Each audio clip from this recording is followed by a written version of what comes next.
Certo dia, um professor atento ao comportamento dos seus alunos observou que poderia ajudá-los a resolver alguns problemas de cunho íntimo e propôs uma atividade. Pediu a todos que levassem uma sacola e algumas pedras de vários tamanhos e formas para a sala de aula, para a próxima aula. No dia seguinte, orientou que cada um escolhesse uma pedra e escrevesse nela o nome de cada pessoa que sentia uma mágoa, de quem eles tinham uma mágoa, uma inveja, um rancor ou um ciúme. A pedra deveria ser escolhida conforme o tamanho do sentimento. Depois que todos haviam terminado a tarefa, o professor pediu que eles colocassem as pedras na sacola e a carregassem junto ao corpo para todos os lugares onde fossem, dia e noite. Então pegaram aquelas pedras, colocaram o nome de pessoas ou de sentimentos e desde aquele dia começaram a carregar essa sacola dia e noite por onde iam. Se alguma pessoa viesse a lhes causar sofrimento ainda intenso, eles poderiam substituir a pedra menor por uma maior ainda. E se uma nova pessoa os magoasse, deveriam escolher uma nova pedra, escrever o nome e colocar na sacola. Quem resolvesse o problema com algumas das pessoas cujos nomes já haviam sido escritos nas pedras, poderiam retirar a pedra e lançá-la fora. E assim foi feito. Algumas sacolas ficaram cheias e pesadas, mas ninguém reclamou. Naturalmente, com o passar dos dias, o conteúdo das sacolas aumentou em vez de diminuir. O incômodo de carregar aquele peso se tornava cada vez mais evidente. Com o passar dos dias, os alunos começaram a mostrar descontentamento. Afinal de contas, eles estavam privados de muitos movimentos, pois as pedras pesavam e alguns ferimentos surgiram provocados pela saliência de algumas pedras. Para não esquecer a sacola em nenhum lugar, os alunos deixavam de prestar atenção em outras coisas que eram importantes para eles. Passado algum tempo, os alunos pediram uma reunião com o professor e falaram que não dava mais para continuar a experiência, pois estavam cansados de carregar aquele peso morto. E alguns ferimentos já estavam incomodando. O professor, que já aguardava pelo momento, falou-lhes com sabedoria: essa experiência foi criada só para mostrar o tamanho do peso espiritual que a mágoa, a inveja, o rancor e o ciúme podem causar na nossa vida. Quem mantém esses sentimentos no coração perde um tempo precioso da vida, deixa de prestar atenção em fatos importantes, além de provocar enfermidades como consequência deste peso. Esse é o preço que se paga todos os dias para manter a dor e os sentimentos negativos que desejamos guardar conosco. Agora a escolha é sua. Você tem duas opções: jogam fora as pedras e continuam a caminhada, ou vocês vão mantê-las diariamente, desperdiçando forças para poder carregá-las. Se optarem pela paz íntima, terão que se livrar desses sentimentos negativos. Um a um, os alunos foram desfazendo das pesadas sacolas e todos foram unânimes em admitir que estavam se sentindo mais leves em todos os sentidos. É uma verdade isso, né? É impressionante. O texto é muito simples, muito direto, pode parecer até ingênuo, né? Mas é uma realidade.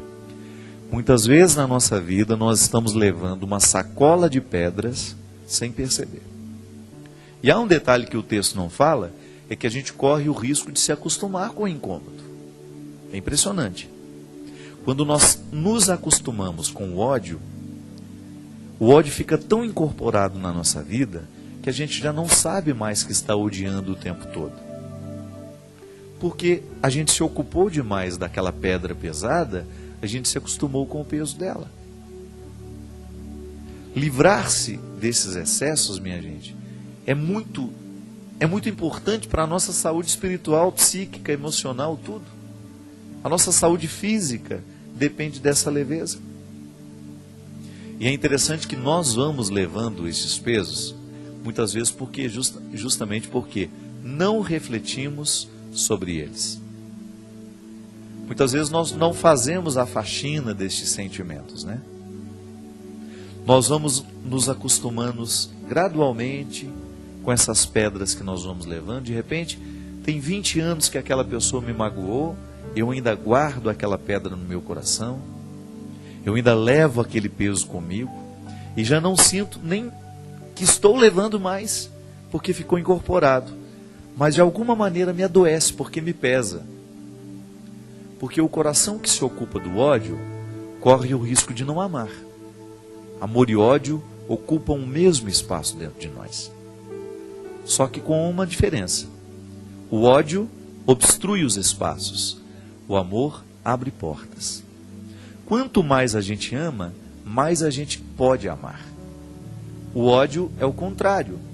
Se ele entra dentro do nosso coração, ele dificulta que a gente ame. E ele vai crescendo, ele vai se avolumando, dando ao coração, impedindo este coração de ter o sentimento positivo que é o amor.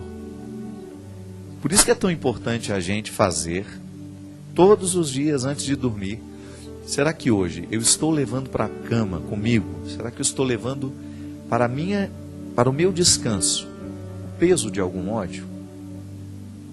Muitas vezes nós escutamos desaforo, as pessoas são injustas com a gente, não é? Às vezes as pessoas dizem coisas horríveis sobre nós. Aquilo nos machuca. Agora, eu sou livre para escolher dormir com aquilo que me machucou ou fazer a minha faxina e deixar que aquilo vá no banho que tomo, né? Às vezes o banho ele pode ser terapêutico. Entra debaixo do chuveiro e ele pode ser a sua oração. Você pode, Senhor, assim como essa água está lavando o meu corpo, eu quero que todos os meus ódios, todos os meus ressentimentos sejam jogados fora neste momento. E aí um bom exercício, sabe o que é? É você esquecer aquele sentimento ruim que a pessoa lhe causou. Como? Ocupando com coisas boas. Por isso é bom sempre ter um livro na beira da cabeceira, né? Para você abrir. Ou às vezes escutar uma música boa que você sabe que vai preencher a sua cabeça, que vai preencher a sua mente, o seu coração. Porque a partir do momento que você faz essa substituição, você está dando ao seu corpo a oportunidade de livrar-se, de metabolizar aquele mal que o outro tentou lhe fazer. Uma calúnia, uma fofoca, às vezes o outro não viu os bastidores da sua situação e já fez um julgamento seu. Às vezes o outro olhou muito apressadamente, né? Olhou depressa demais para você, teve aquele sentimento negativo, falou, te machucou, te magoou, disse coisas que foram desagradáveis de serem ouvidas. E aí você, antes de dormir, você entra em reconciliação consigo mesmo. Porque às vezes a gente não tem tempo de se reconciliar com o outro naquele momento. Mas você precisa reconciliar-se consigo mesmo. Porque o grande mal que o outro pode provocar em nós é justamente quando eu me torno inimigo de mim mesmo. Quando o outro, dizendo um desaforo para mim, me machucando, ele provoca essa inimizade interior, então sim, aquela palavra vai surtir um efeito muito negativo sobre mim. E isso eu posso neutralizar com coisas boas. Escute uma boa música, leia um bom livro, mas não leve para a sua cama aquele desacato, aquela palavra maldosa, aquele sentimento negativo. E às vezes a gente traz isso de anos e anos e anos. Então, comece a livrar-se de tudo isso. Não leve mais esse saco de pedras, né? E às vezes você vai lá reconhecer, a partir desse momento que a gente está falando, você começa a reconhecer, é verdade. Tenho levado essa pessoa como um peso. Não. Você não merece isso. É por isso que o perdão é uma atitude, é um gesto profundamente reconciliador, que nos reconcilia com o outro, mas que nos reconcilia aqui, nessa dimensão interior também. Eu volto a me amar. Eu volto a me cultivar. Eu não vou permitir que o ruim do outro venha crescer dentro de mim.